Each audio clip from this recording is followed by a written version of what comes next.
Dr. Adams, you've been critical of the CDC guidance that came out this summer when they said that fully vaccinated people no longer had to wear masks. You said it did not seem to motivate anyone to go out and get vaccinated. Now we have the additional information about the dangers of the Delta variant and the transmissibility.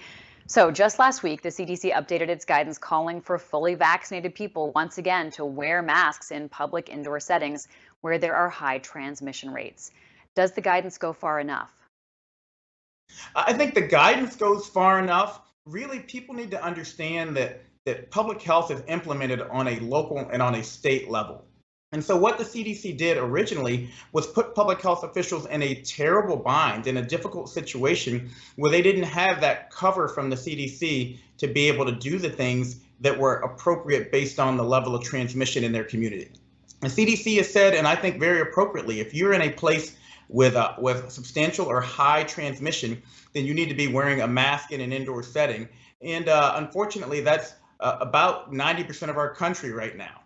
And so we need to help people understand we can get to a place where we don't have to mask in indoor settings, but it's going to take all of us working together, getting vaccinated, masking, testing as appropriate, doing the things that will get us out of this pandemic. Now, what does shock me, and this is something I want to make sure we do talk about a little bit, Libby, I'm concerned. I'm very concerned. As a matter of fact, I'm frustrated at local health officials' hands being tied now with these bans on mask mandates, with these bans on asking people about their vaccination status. These are important public health tools that we need to keep available so that we can use them as appropriate. So, what should families do if they live in one of those states where a governor, like Republican Governor Greg Abbott in Texas, has banned mask mandates? Is he putting children and the vulnerable at risk? Well, here's the way I think about it.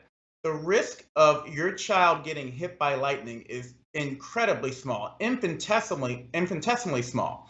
However, if a school let your kid go out and play on the monkey bars in a thunderstorm and they got hit by lightning, that school district would likely be sued.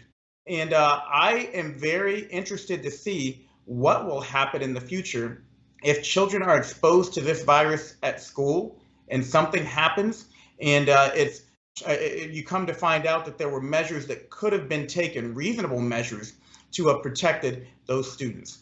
For the individual parents out there, and as you mentioned, I have a 17, a 15, and an 11-year-old. My older children are vaccinated because they're able to. My 11-year-old is not able to be vaccinated. So I, as a parent, will be making sure my children are wearing a mask in school, even if it's not mandated, because that's how we stay safe, given that we currently live in an area of substantial transmission.